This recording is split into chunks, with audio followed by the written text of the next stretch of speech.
There's no other way to put it. This was an awful loss by the Detroit Pistons. We'll talk about it today on today's episode of the Locked On Pistons podcast.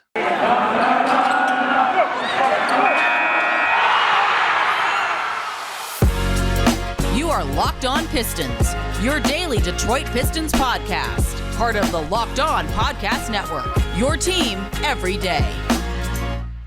What's the deal? Welcome back to another episode of the Locked On Pistons podcast. This episode is brought to you by TrueBill. TrueBill is the new app that helps you save money by helping you identify and stop paying for the subscriptions you don't want or need, and can even negotiate better deals on those you want to keep. Per usual, I'm your host, Kuka Hill. You can find me over on Twitter at Kuka Hill. I want to thank you guys again for making Locked On Pistons your first listen of every single day. And if you want to find the best way to support the podcast, again, I want to tell you guys, our goal a month and a half ago when we started up on YouTube was to get the Locked On Pistons YouTube channel to 1,000 subscribers by the end of the year. We are currently, I believe, at 760 subscribers with about 24 days left in the year. Can we get there? I need your guys' help, obviously, to get there. If you haven't already, go to the YouTube channel, hit that subscribe button over there. It's the best way to support the podcast and help us get to 1,000 subscribers by the end of the year. I'd really appreciate it. And again, it's the best way to support the podcast. But let's get into talking about what happened in last night's loss. I'm recording it the night of, but last night's loss to the OKC Thunder. So I don't want to spend the entirety of the podcast being negative and talking bad about what happened last night, because there was a bright spot, but this might be one of the worst losses the Pistons have taken this year. I'm close to saying it might be the worst loss they've taken. Like, this is worse than a blowout, in my opinion. Getting blown out, this is worse.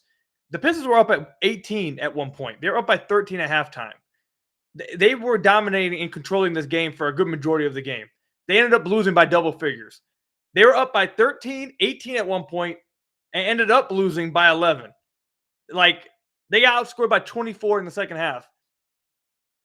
Bad. That's awful. That's just a terrible loss to take. So there's a bunch of stuff to talk about. There's not, like I said, there's a lot of negatives and bad things we're gonna have to talk about. But first, let's talk about the one big bright spot, and that was obviously the Pistons' #1 overall pick and face of the franchise, Cade Cunningham, who had one of his best games, if not his best game of the season. He shot 11 of 24 from the field, 6 of 11 from deep. He had 28 points, 11 rebounds, 5 assists, and 2 steals. Still, he had 6 turnovers. He has to cut down on those, but that's probably going to be an issue for him throughout his rookie season. But he is eventually going to have to work on that and try to limit those turnovers. But overall, he had a great game. We talked about this, I believe, like 2 weeks ago with Cade Cunningham, or a week and a half ago, somewhere recently, about how, I've said that Cade needs to find a way to balance his game. In the games that he really struggles, it seems like he's too dependent on his outside shot, and he doesn't really get to the rim. And we talked about it on here that, he has to balance both. He has to balance getting to the rim, which he can do, and balancing taking outside shots, which he can also do. And tonight, his first 2 shot attempts and his first 2 makes were at the rim, and it got him going. He was 2 of 2, and he ended up shooting 6 of 11 from deep. He did a really good job of balancing both these areas, I thought, tonight. And this is the kind of balance that you want from Cade Cunningham throughout his career. And obviously, you want to see him continue to work on this kind of balance throughout his rookie season and get into a rhythm with that. But yeah, 11 of his 24 shot attempts were 3, so he was under 50%. If you guys remember a week and a half ago, whenever it was we recorded that podcast, I said I believe he should be around 50 to under 50% of his shot attempts should be coming from 3. It shouldn't be more than 50%. I'd like to see him get to the rim more. So that was the case tonight. He didn't draw any free throws, which is something the team desperately needs to change. Killian has to improve on this desperately. Jeremy Grant's usually pretty good at that, but he didn't do a good job of that tonight. The Pistons lack anyone who can really get free throws outside Jeremy Grant. And that was a major – my voice was cracked. I know you guys heard that. But that was the main reason why the Pistons lost this game tonight. The OKC Thunder shot 30 free throws. The Pistons shot only 6 as a team. 6 free throws attempts as a team. That's awful. And Cade has 0. So he had a great game, but still you want to see him get some free throws, because that's a big part of, if you want to be a primary scorer in this league, a primary ball handler, you have to be able to slow the game down, get easy points to the free throw line. And that's something the Pistons are lacking right now from both Killian and Cade. Cade's probably more capable of doing it right now, obviously, than Killian is, so you expect it more from Cade, but both of them need to work on it. But overall, Cade, he had a great game. It was extremely fun to watch. He was burning from the opening tip-off, and he was a main reason why the Pistons jumped out to a fast lead, and was really maintaining that throughout the majority of the game. Again, it was just a tough loss to take, man, because Cade had a really good game, and the Pistons should have won this game. Cade was the best player on the floor for about 3/4 of this game, and then SGA went psycho and led the OKC Thunder back from victory.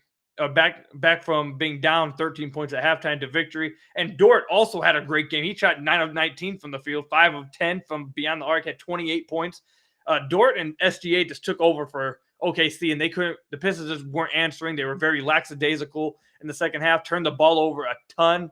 And it was just a really bad loss, man. But yeah, the only real positive I can really make out of this right now, that to come away with, is how well Cade Cunningham played. He has to cut down the turnovers, but he was active on the glass. He's one of the Pistons' best rebounders already as a rookie. He's very active on the glass, and he was getting his shot together. We've said this over and over on the podcast. When Cade gets his shot consistent from beyond the arc, it's over with. GG's. It's GG's for everybody. GG's in the chat. It's dead. It's over with. And that was the case tonight. It was tough to stop him because he was hitting his outside shot. And if he's doing that, you have to run him off the three-point line. And he's not one of those guys who's going to struggle when you do that. He's going to make the right decision. He's going to score off of that. He's going to score at the rim. And he was doing all those things tonight. He exhibited why he was the number 1 overall pick, why he's the best rookie in this class. And really, every time Pistons fans watch him, anytime I watch him, and he has a game like this, it's just like, can't believe that he's a Detroit Piston. The Pistons actually have, like, their guy. But this is definitely one of those games that show you, yeah, the Pistons have their dude. This is the face of the franchise. And again, it's just a tough loss to have in a game he played like that. He contributed to it a little bit in the fourth quarter. He didn't get many shots to fall in the fourth, and he did have 2 turnovers in the fourth, I believe. So he did contribute to it a little bit, but overall, there's someone else to blame for what happened tonight with the Pistons falling apart late in this game. We'll talk about that coming up. But Cade Cunningham, again, had a great game, 28 points, 11 rebounds, 5 assists. Came just 2 points short of having his first 30-point game of the season. I really wanted him to get to that. But is what it is. I'm sure he'll be happy with this performance for himself. But overall, again, just I don't have anything to say it, man. It was just a disappointing loss. I think that's the best way. A disappointing as hell loss to take by the Detroit Pistons.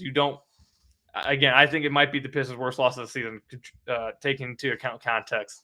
It was really bad. When we come back, we'll talk about why the Pistons lost this game, where they lost momentum, what went wrong. We'll talk about all that in the last 2 segments of the podcast. But first, we got to talk about some of our sponsors. First up, let me tell you guys a little bit about TrueBill. Do you know why free trials renew without your consent? It's a business scam out to get you. Don't let greedy corporations pocket your money. Download TrueBill to take control of your subscriptions. TrueBill is a new app that helps you identify and stop paying for subscriptions you don't need, want, or simply forgot about. On average, people save up to $720 a year with TrueBill. Because companies make subscriptions that are hard to cancel, TrueBill makes it incredibly simple. Just link your accounts, and TrueBill will cancel your unwanted subscriptions in just one tap. And your TrueBill concierge is there when you need them to cancel unwanted subscriptions, so you don't have to. TrueBill also has over 2 million users that helped save them over $100 million. So don't fall for the subscription scams. Start canceling today at TrueBill.com/LockedOnNBA. Go right now. TrueBill.com/LockedOnNBA. It can save you thousands a year. That's TrueBill.com/LockedOnNBA. Now let me tell you about another one of our sponsors, Theragun. Don't let the stress of daily life weigh on your body. Whether you're an elite athlete or just someone like one of you guys listening, just trying to make it through the daily tension-free, Theragun can help. Theragun is a handheld percussive therapy device that releases your deepest muscle tension, issuing a scientifically calibrated combo of depth, speed, and power. And it's as quiet as an electric toothbrush. The Gen 4 Theragun doesn't just feel good, it gets to the source of the pain by releasing tension using the Gain's signature percussive therapy 1, which goes 60% deeper than vibration alone. Whether you want to treat your muscle tension from working out, an injury, or just the stresses of everyday life, there's no substitute for the Theragun Gen 4. Theragun is trusted by 250 professional sports teams like Real Madrid and real athletes like Paul George, DeAndre Hopkins, Maria Sharapova, hundreds of thousands of customers, and it could possibly be you as well. Try Theragun for 30 days, starting at only $199. Go to Theragun.com/LockedOn right now and get your Gen 4 Theragun today. That's Theragun.com/LockedOn. youtube.com/lockedon. Again, I want to thank you guys for making Locked On Pistons your first listen of every single day. We are free and available on all your podcast platforms. And the best way, if you want the best way to support the podcast, again, I'm going to keep telling you guys until we get to 1,000. The YouTube channel, Locked On Pistons, we're trying to get it to 1,000 subscribers by the end of the year. We're hovering around 760 right now. We got about 24 days to go. Go over there, subscribe to the YouTube channel, hit that big red button. It's the best way to support the podcast. I'd really appreciate a lot. I'd really appreciate it a lot if we did hit 1,000 subscribers by the end of the year. So go help us hit that goal if you haven't already. I'd really appreciate it. But yeah, where did this game go wrong for the Detroit Pistons? So I'd say it went wrong, obviously, in the third quarter. It started to go down in that third quarter, and the Pistons just looked like they started to become really lackadaisical with their play. They turned the ball over a lot in that second half, specifically in that third quarter and early fourth quarter. It just looked like the Pistons, it just looked like they were just like, there's nothing else to say other than like lackadaisical. They just didn't really care. Like no one really had like a sense of urgency with what the hell was going on out there. And that's tough to see. In the third quarter, the Pistons were outscored by 4 points, 22-18. And in the fourth quarter, the Pistons were outscored, listen to this, 42-22. The Pistons they allowed OKC to shoot 17 of 18 from the field in that fourth quarter. That's horrific. What percentage is that? Let me get my calculator out real quick. 17. What is it? That's 94% from the field for the entirety of a quarter. That's just terrible. That's really bad. So yeah, it started to go down in the third quarter, but the starters played well enough to where it didn't put that big of an indent into it to where like you should have been to where it straight came to the outcome it did at the end of the game. It really started to go down when the bench came in, and the bench just completely got outplayed and played awful basically throughout the entirety of the game. Josh Jackson gave a little bit off the bench. He shot 3 of 5 from the floor, 1 of 2 from deep. He had 7 points, but he did have 5 personal fouls.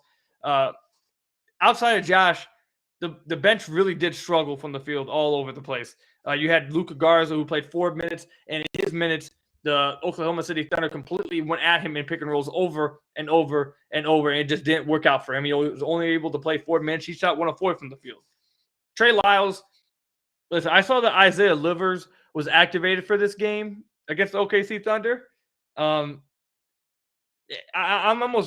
ready to see him take Trey Lyles' spot, to be honest, whenever that can possibly happen. Because Trey Lyles is bad. Trey Lyles is just trash, dude. He's straight trash. I don't care I really don't care who hears it. He's just straight trash. There was a possession in the fourth quarter, and it literally encapsulates everything Trey Lyles is about. Trey Lyles gets the ball on the left wing. He has 3 OKC Thunder defenders closing out at him. Cade Cunningham is literally clapping his hands wide open on the right wing. Not only does Trey Lyles give a pump fake and try driving on all 3 of these OKC Thunder defenders, makes a late pass to Cade. That's not even a good pass. And by the time he makes the pass to Cade, Cade's now having to shoot a contested 3, where it should have been just a wide open 3 points on the board, but wiped out because Trey Lyles is trying to attack 3 people on his own. He shot 2 of 7 from the floor. He's just not good. He's bad. He's just not it. He leads the bench almost every time he plays. He leads the bench in shot attempts. Saban Lee actually led it in shot attempts tonight with 9 shot attempts. But that was mostly because OKC wasn't even guarding him from beyond the arc, so he had to shoot these open 3s, or it was just like, why are you out there? But Trey Lyles in the flow of the offense takes like the majority of the shots, and it's just like, dude, stop. It's bad. Frank Jackson had another tough game. The crazy thing is, just a few podcasts ago, we were talking about how Frank Jackson had been making a return, and he looked like he was rounding into form. Now this is back-to-back bad games by Frank Jackson. He shot 2 of 6 from the floor, 0 of 1 from deep. He was a -10 on the night. He only had 4 points. He had 2 turnovers himself. So the bench had a lot to do with why the Pistons fell apart, and the Pistons just never able to get that momentum back once the bench kind of lost it. There is one thing, I'd like to say about this, riding the bench. I feel like Dwayne Casey, this is a criticism that I would have. Obviously, you have a rotation, you want to stick to it. I get that. You want to stick to your rotation, you want to get your starters some rest. But when the momentum seems to be completely swinging the way it was at the beginning of that fourth quarter through about the first 4 minutes of the fourth quarter, I feel like you got to get your starters back in fast. Like, it is what it is. If your starters end up playing a little bit longer, they end up playing a little bit longer. Like, it's going to be that big of a deal. Like Isaiah Stewart, he only had 3 personal fouls. Okay. There's no way in living hell you're trying to tell me that having Trey Lyles on the floor or Luka Garza is better at any point than Isaiah Stewart. He only had 3 fouls, so it's not like he was out because of, foul trouble, and he only played 29 minutes. Like, add another 6 minutes under there. Bring him in a little bit earlier. The Pistons could have used his hustle, his defensive intensity, and some rebounds. They could have used that. Jeremy Grant, he played 35 minutes. I'm assuming you don't want him to play much more than that, but in certain situations, you got to. Killian Hayes, he only played 27 minutes, but that's because he missed the majority of the third quarter because he picked up his 4th early. But it's only 4 fouls. If the tide starts to turn early in the 4th, you get him back in there. He has 4 fouls. It's not like he has 5 and you have to, in the next one he's done. He has a little leeway there, and it's the final quarter of the game. What are you saving him for? Cade did get brought back in, and this is something that I actually really don't like too. Saddiq Bey led the Pistons in minutes played. And it has to do with the rotation with wanting Saddiq to go in with the second unit a lot. But outside the first quarter, where Saddiq shot 3 of 3 from deep, he went right back to struggling. He shot 5 of 16 from the floor, 3 of 8 from deep. So he missed all 5 of his attempts from beyond the arc after the first quarter. He shot, what was it? So he was 3 of 3 from deep in the first quarter. So that means he shot 2 of 13 the rest of the game. Like, it's just, you need to get Cade back out there quicker. You need to get Isaiah Stewart back out there quicker. You need to get Killian back out there quicker, especially when the tide's turning the way it was. And that's just my criticism of Dwayne Casey for this game. I would have got the starters back out there much faster. The tide was turning way too quickly, and you could feel, honestly, towards the end of the third quarter, you could kind of start to see the momentum swing towards OKC. You started to see this start to happen, and then at the beginning of the fourth quarter, it really started going OKC's way. And you should have stopped it there by putting the starters back in. That's just my opinion. Maybe the Pistons lose anyways. If they did start to play really lackadaisical, so who knows? Maybe they do lose anyways. But I feel like putting your starters back in would give you a better shot. Also, the Pistons did play Saben Lee, like we mentioned earlier, with Corey Joseph out. He shot 3 of 9 from deep. The thing with Saben Lee is he's really going to struggle to be an NBA player if he's not going to be confident in his shot and he's not going to be able to hit outside shots. I know it says that he shot 6 threes, but I believe like 3 of those were him just taking them because, damn it, I have to. The guy's like 10 feet off me. There were multiple other times where he hesitated taking one. He pump faked nobody and tried going to the rim when no one was buying on his jumper. So it's going to be really tough for him to be an NBA player if he's just not going to be able to hit outside shots because he's just too small. There were multiple times where he tried driving to the rim and he just didn't get any kind of advantage on anybody.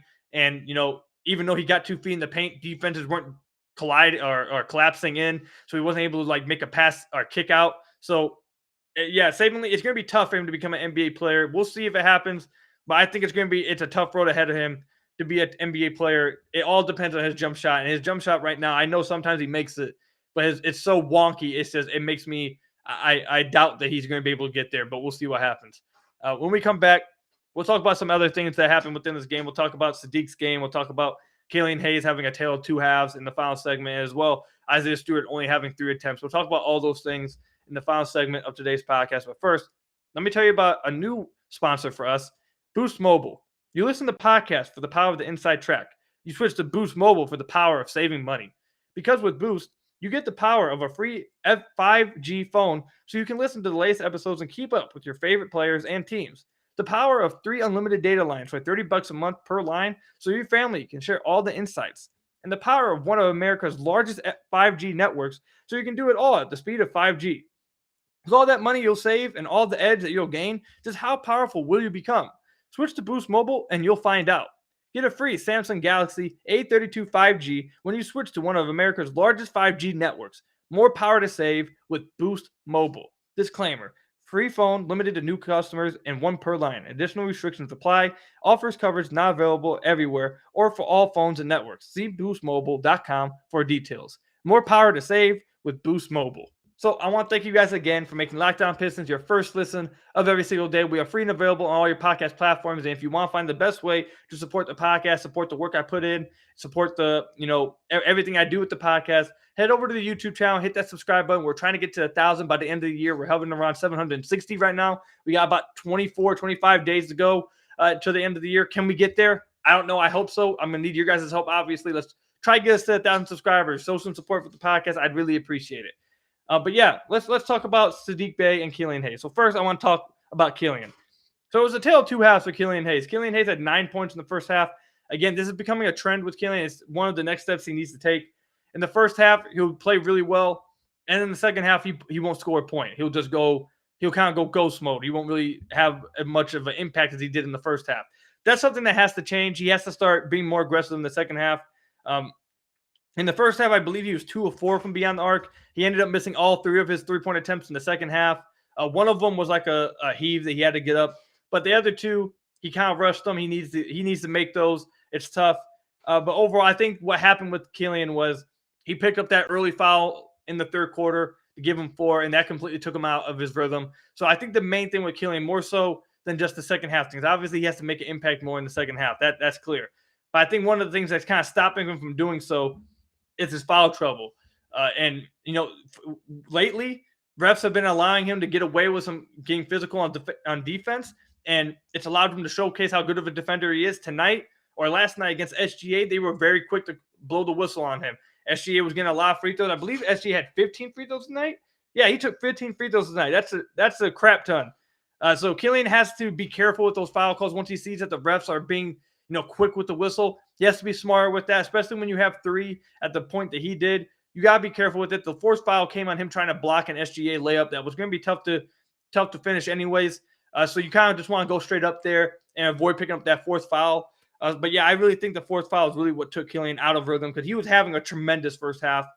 He had hit an and one jumper, then he hit 2 threes as well. He was playing really good defense. I thought it was really getting the team involved. He had 5 assists on the night. I thought he was playing really well in the first half. Second half, a completely different story. I wonder how many minutes he played in the second half, honestly. I know he got subbed out 5 minutes into the third, and then he came in with, I think, 5.5 minutes to go in the fourth. So I think he only played around, 10.5 minutes, 11 minutes in the second half.